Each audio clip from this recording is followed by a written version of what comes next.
Hopper's Kitchen mga ka-troops, menu for today, spaghetti.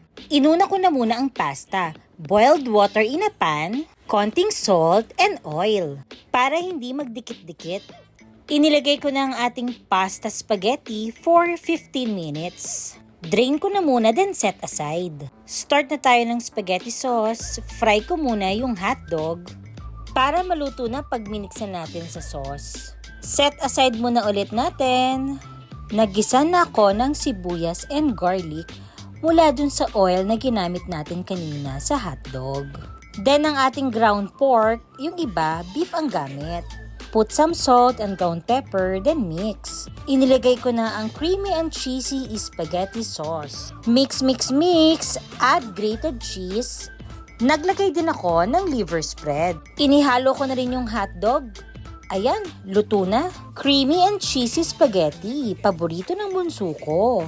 Ciao mga ka-troops! Happy eating!